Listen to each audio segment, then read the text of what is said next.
Bonjour et bienvenue dans cette nouvelle vidéo où dédiée par à la rencontre de ses partenaires. Et aujourd'hui, j'ai la chance d'être accompagné de Julien de Skippers. Salut Julien. Salut Flo.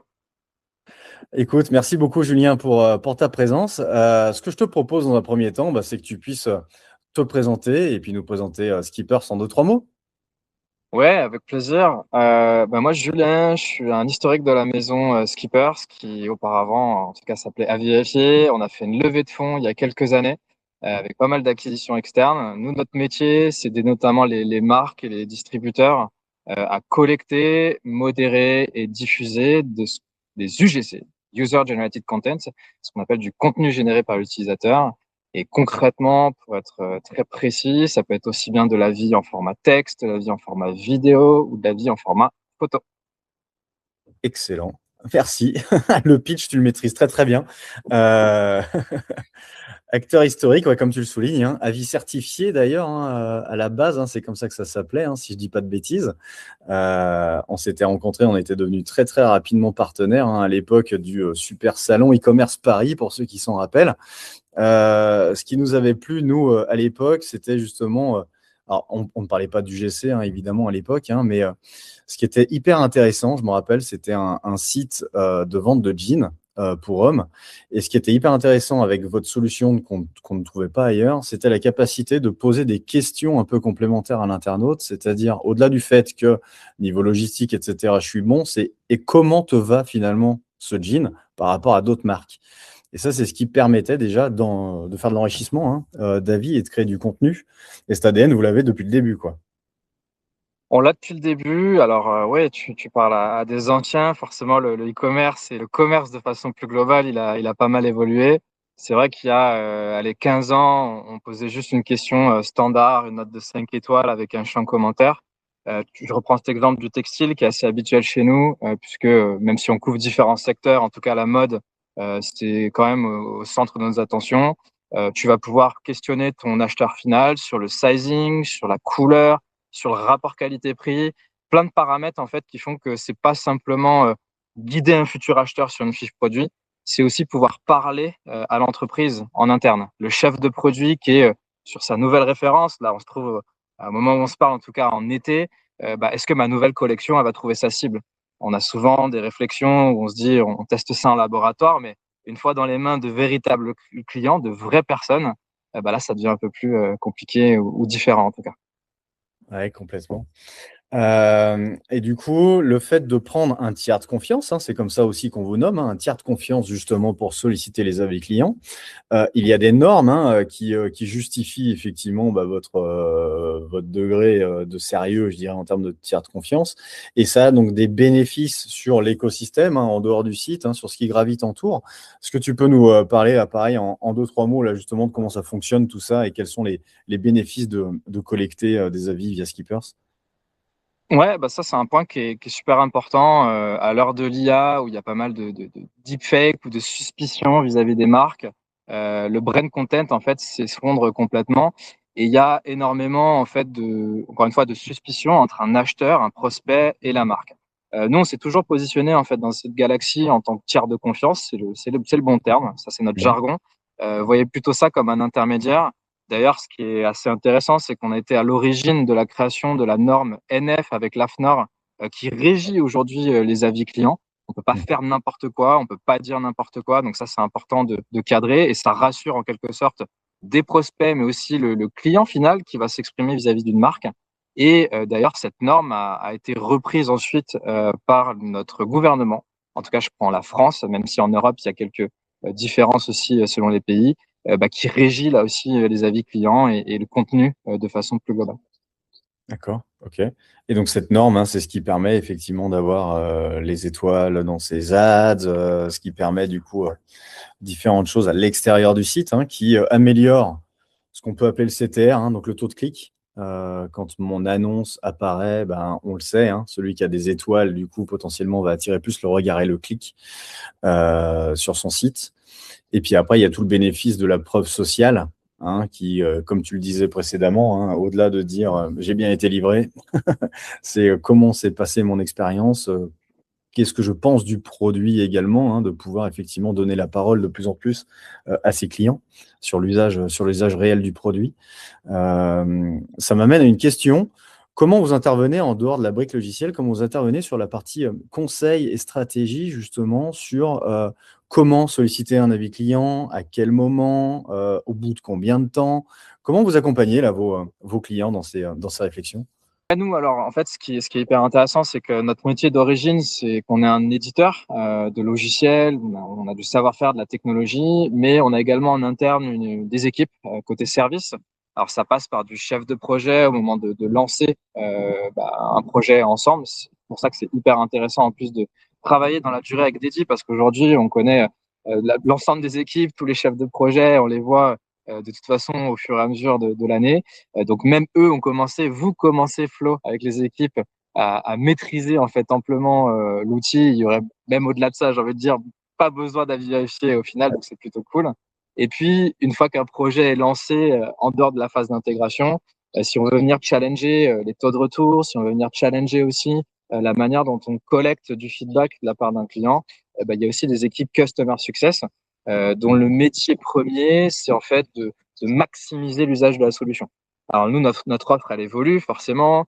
On a du produit aussi qui bouge, le marché bouge, donc on va régulièrement mettre tout ça à l'œuvre et lancer des nouveautés, mais il se peut que la tête dans le guidon, un de nos clients n'ait pas vu passer cette news-là, donc c'est important pour nous aussi de se remettre au contact, et ça passe par la recommandation que les équipes dédiées vont pouvoir faire au fur et à mesure de l'année.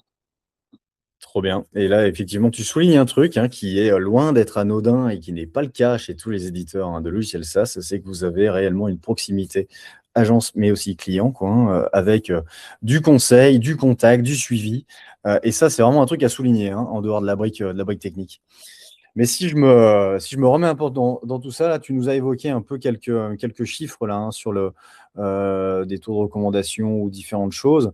J'imagine qu'on peut piloter. Alors nous, ce qu'on envoie, pardon, en termes de navigation, c'est des étoiles, hein, comme on l'a dit, dans les ads, sur le site web, on voit des avis, on voit du contenu.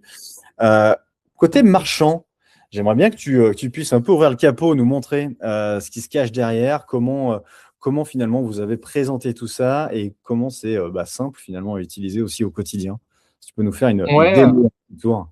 ah, allons-y. J'aurais certainement pas le temps, vu le format, de présenter toute la brique en entière, mais je vais pouvoir naviguer directement dans les espaces, en tout cas le côté back-office. Mhm. Ce qui est hyper important avant de démarrer, je pense qu'il faut qu'en tant que marchand, on se dise, OK, c'est quoi mes enjeux marketing? Pourquoi je veux collecter de l'avis ou collecter de la photo ou de la vidéo? Est-ce que c'est pour répondre d'abord sur un enjeu de notoriété? Voilà, je suis une marque qui est suffisamment en retrait du marché, j'arrive pas à passer devant ou devenir numéro un. Est-ce que c'est une question finalement de trafic, trafic naturel, trafic payant, ou est-ce que c'est un enjeu de conversion? Alors, en disant ça, je pense que la plupart d'entre vous vont déjà sélectionner les trois enjeux, mais c'est bien au tout démarrage, en tout cas, de se poser. Au niveau de l'outil, encore une fois, j'aurais pas le temps de rentrer dans la partie paramétrage. C'est un outil qui est assez simple d'utilisation. On essaye en tout cas de rendre nos clients le plus autonome possible et surtout de façon très rapide. Bien entendu, la plateforme, elle est multi-utilisateur, multilingue, multi-pays. Ce qui est certain, c'est que je pense que on se parlait de data tout à Mhm. l'heure. Au-delà de collecter un avis et de voir l'évolution de sa note moyenne sur son catalogue produit, c'est peut-être aussi de spotter des thématiques. Et là, en l'occurrence, j'ai un exemple concret de Corolle que nous avons en client commun et qu'on est très content d'accompagner d'ailleurs depuis de nombreuses années. On a la capacité, dans le cadre de Corolle, d'aller isoler la thématique de livraison. Et la thématique de livraison, ça permet de voir est-ce qu'il y a un plan d'action qui a été mis en place concrètement? Est-ce qu'on a changé de transporteur? Si oui, de combien notre note moyenne a augmenté? Et en augmentant la note moyenne, on le sait, nous c'est factuel, il y a un impact en fait concret sur la conversion. Ok. Au niveau ensuite de normes, tu m'as parlé de normes, ce qui peut être intéressant, c'est le traitement des avis. On explique le traitement des avis chez nous comme un sas de modération. Alors, il faut savoir que tous les avis n'ont pas vocation à être publiés en ligne à partir du moment où ils respectent un certain standard. Par défaut, il y a deux types de modération chez nous. Il y a une modération qu'on va dire a priori, une modération qu'on va dire a posteriori. Une modération a priori, c'est tous les avis pour lesquels on va détecter des problèmes. Là, en l'occurrence, on a un exemple concret d'un avis négatif. Mais on aurait pu avoir, pourquoi pas, des données personnelles, éventuellement des noms de marques concurrentes, éventuellement, je sais pas, des insultes. Je vous passe la plus belle poésie française. Tout ça, c'est des éléments que l'outil est en capacité de spotter directement pour que la marque, avant même que l'avis de l'insatisfait se retrouve en ligne, puisse intervenir au niveau du SAV. On se rend compte ici, alors désolé pour le cas de Corolle, mais c'est un exemple concret et c'est la réalité du terrain. Ça fait partie du jeu de collecter des avis négatifs. On a un échange qui peut se produire avec l'utilisateur. Soit le SAV intervient, soit c'est les équipes marketing lorsqu'elles sont un peu plus restreintes, ou alors parfois, si on sort du cadre e-commerce, c'est les responsables de chacun des magasins parce qu'on accompagne aussi des marques dans la collecte d'avis offline. Ok. Est-ce que tu veux que je passe à la partie front? Ouais, carrément, complètement, vas-y. Allons-y sur le front, parce que c'était beaucoup de théorie jusqu'ici. Il y a un outil, mais sachez que derrière, on peut restituer cette valeur. Et cette valeur, elle va être restituée sur une fiche produit. Je reprends mon fameux sac à dos poupon peluche rose. Et puis, en tant que papa de fille, ça me parle beaucoup plus. Comme vous voyez, notre technologie, elle s'intègre assez rapidement. Ça peut être sur des CMS les plus populaires. Je pense à du Shopify, je pense à du PrestaShop, je pense à du Magento, pour lesquels dédie une expertise certaine. Mais on peut aussi, dans certains cas, dans des stacks un peu plus techniques, passer par des restitutions en JavaScript. On a également des API qui sont accessibles à tout instant pour pouvoir reposter les informations sur la fiche produit. Et au niveau des avis, sur la navigation, il y a plein de bonnes pratiques. Avis vérifiés, skippers de façon plus globale pourra vous les témoigner. Mais on le sait, à force de travailler dans la durée avec Dédi, de se voir quasiment tous les mois en physique, en virtuel, ils maîtrisent déjà en fait ces éléments et ils sauront davantage vous les transmettre. Ici, un exemple concret d'avis produit disponible sur une fiche. On peut aller plus loin parce que là, vous voyez du contenu finalement statique, mais si c'est rien sur le même produit, on a la capacité d'aller chercher de la vidéo en confiant, pourquoi pas, des produits à tester parmi vos clients ou parmi une base d'ambassadeurs qui aurait été déjà constituée. C'est là qu'on a effectivement la thématique UGC pleine et entière, quoi. Hein. Entière. On pourrait prendre des heures et des heures ensemble, mais je voudrais éviter que ce soit un podcast trop long. Et là, on est juste ça, on adore, mais effectivement, il faut qu'on fasse un podcast plus tard. Ouais. Exactement. Ok, top.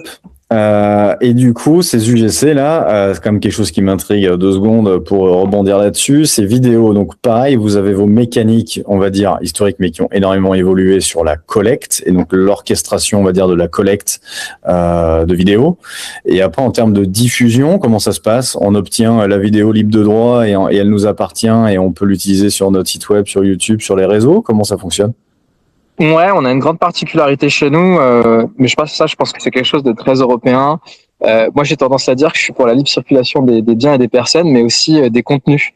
La marque qui va collecter comme ça ou faire générer des contenus par les créateurs va obtenir les droits et elle va pouvoir les exploiter sur différents médias. Alors en effet, ça va être sur ses propres supports, une landing page, ce qu'on recommande et ce qui maximise la conversion.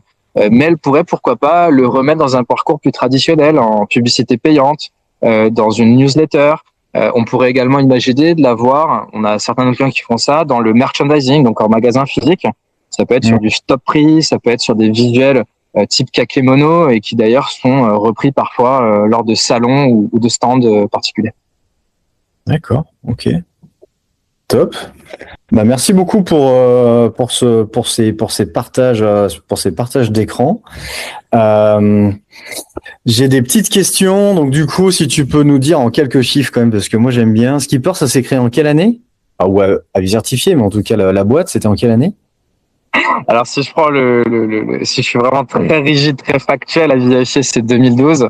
Une petite start-up marseillaise qui depuis a fait pas mal de chemin.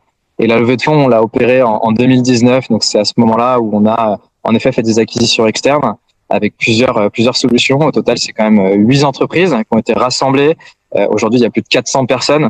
Donc la petite start-up n'est plus. On est une scale-up, comme on dit dans la French Tech aujourd'hui. Voilà, donc ça fait du monde pour accompagner des clients communs. Excellent. Et donc, c'est marché France, Europe, monde. Vous travaillez où? On est partout, mais il y a deux grosses zones aujourd'hui dans le monde, donc principalement l'Europe de l'Ouest, France, Italie, Espagne, UK, Allemagne, c'est des marchés qui sont historiquement très forts pour nous.